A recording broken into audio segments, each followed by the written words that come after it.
नमस्कार, स्वागत है आप सबका आपके अपने चैनल चार भुजाई मित्र पर। अभी के टाइम में आप सभी को पता है कि एसआईआर की जो प्रक्रिया है वो चालू हो गई है और राजस्थान में भी आप देखते हो इस तरह के जो परिगणना प्रपत्र है हर घर में आ रहे हैं और लोगों को इसको फिलअप करके वापस से जो आपका बीएलओ है उसको आपको जमा करवाना होता है।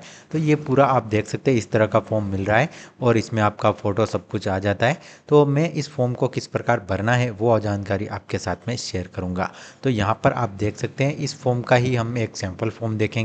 पूरा ही ये चीज़ आपको देखने को मिलने वाली है। तो अगर आप हिंदी में देखना चाहते हैं तो मैं इसको पूरा शेयर करूँगा।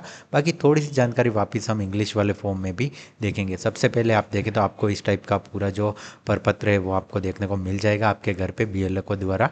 और यहाँ पर आप देखें तो ऊपर की ओर आपका जो भी बीएलओ होगा उसका कॉन्टैक्ट नंबर और उसका नाम आपका आ जाएगा और आपका जो फ़ोटो है वो आपका यहाँ पर देखने को मिलेगा। तो इसमें क्या करना है, सबसे पहले आपको अपना जो नवीनतम फ़ोटो है वो आपको यहाँ पर पासपोर्ट साइज़ फ़ोटो आपको लगाना है। उसके बाद में आपकी जो जन्म दिनांक है वो आपको यहाँ पर दर्ज करनी है। तो जो भी वोटर है उसकी सबसे पहले यहाँ पर जैसे कि 12 अप्रैल हो गया तो 04 और उसके बाद में हो गया तो 1995 93 92 जो भी आ रहा है 2003 तो वो यहाँ पर लिख देगा। उसके बाद में आधार संख्या वैकल्पिक है पर आप फिलअप कर दें, आपका आधार कार्ड सभी के पास होता ही है।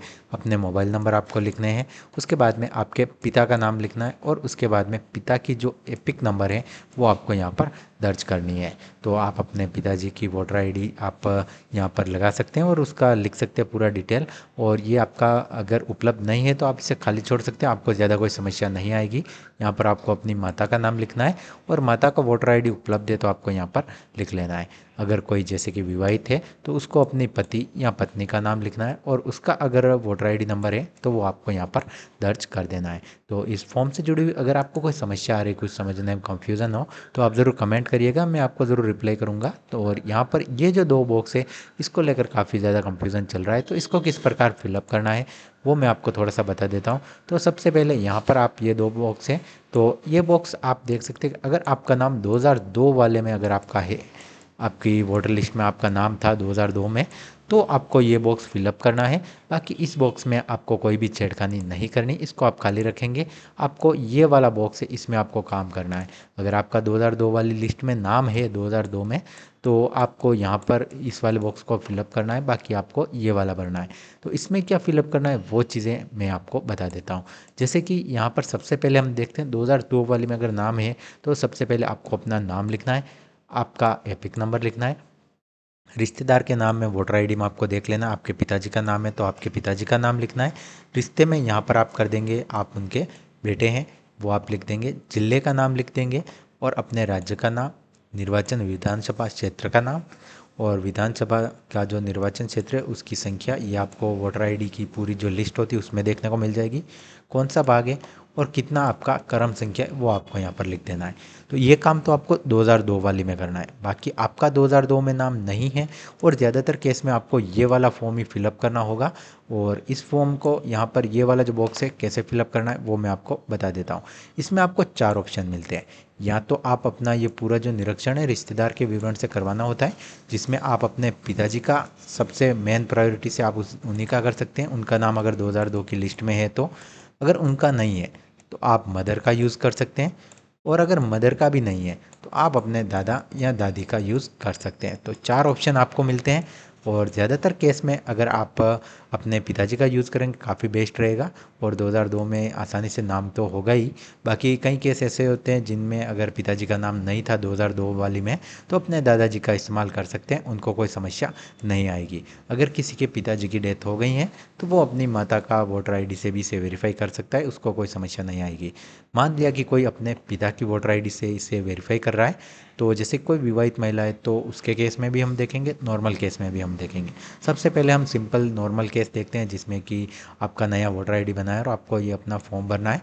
तो सबसे पहले आपको अपने पिताजी का नाम लिखना है, पिताजी का एपिक नंबर आप लिख लेंगे और ये आपको बीएलओ या फिर ऑनलाइन साइट पर आसानी से मिल जाएगा। 2002 की वोटर लिस्ट से भी आप ले सकते हैं। और आपके जो रिश्तेदार है जैसे कि अब पिताजी का नाम लिखा है, पिताजी के दादाजी मतलब कि पिताजी के पिताजी का नाम आएगा, मतलब कि उनके वोटर आईडी में उनका रिश्तेदार किसका नाम लिखा है वो लिखना है और इनका क्या रिश्ता है वो लिखना है। जिले का नाम, राज्य का नाम, विधानसभा का नाम, विधानसभा क्षेत्र की संख्या भाग और क्रम संख्या आपको लिख लेनी है। सेकंड केस आता है कि कोई विवाहित महिला है, शादी करके आई है, तो उसको अपने पीहर की डिटेल डालनी है। पीहर में अपने जो पिताजी हैं उनके वोटर आईडी से आप उनका नाम लिखेंगे, उनका एपिक नंबर लिखेंगे और उनके पिताजी का नाम, मतलब कि दादाजी। जैसे कोई बहू है तो उसके पिताजी हो गए, तो जैसे कि बहू, जैसे हम मान लेते हैं कि एक उदयपुर जिला हो गया और एक जिला हो गया जैसे कि राजसमंद। तो कोई जैसे उदयपुर से राजसमंद में किसी की शादी हुई है तो उसको जो ये डिटेल डालनी है वो उदयपुर वाले ज़िले की डालनी है, अपने पिताजी के वोटर आईडी के हिसाब से डालनी है। मतलब कि यहाँ पर जो नाम लिखेंगे वो सारी चीज़ें, और यहाँ पर जो जिला लिखेंगे वो उसके पिताजी का कहाँ पर जिला है, कौन सा राज्य है, कौन सा क्षेत्र लगता है, और जो उसका विधानसभा क्षेत्र की संख्या है वो, भाग और क्रम संख्या। तो ये चीज़ आपको ध्यान देनी है। अगली चीज़ हम देखें थोड़ी सी, तो ये पूरा यहाँ पर आपका फॉर्म फिलअप होने के बाद आपको सबसे नीचे अपने जो साइन है वो करने हैं। और अगर कोई अवयस्क सदस्य है या तो अन्य फैमिली का कोई मेंबर है निर्वाचक का, तो वो भी लिख सकता है, अपने साइन कर सकता है, पर उसमें कोष्ठक में आपको उनका जो निर्वाचन में जो नाम है जिसका ये फॉर्म है उसके साथ क्या रिश्ता है वो भी लिखना होता है। उसके बाद ये फॉर्म और जो भी सहायक दस्तावेज है वो लेकर बीएलओ को जमा करवा देने होते हैं।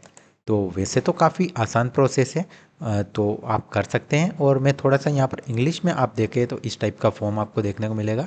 सेम ये वाली चीज़ें ही इसमें आपको डेट ऑफ बर्थ और ये चीज़ें आप क्लियर देख पाएंगे। इसमें वो थोड़ा सा ब्लर था हमारे पास, किसी ने हमें भेजा था, तो इस तरह का हमारा पूरा रहता है और इसको फिलअप करके हमें बीएलओ को जमा करवाना होता है। जैसे कि अगर आप पिताजी का यूज़ करें तो पिताजी के वोटर आईडी की फ़ोटो को भी, आपका लेटेस्ट फ़ोटो, वो चीज़ें भी आपको साथ में संलग्न कर देनी है ताकि आपको दस्तावेज वेरिफिकेशन में कोई समस्या नहीं आए।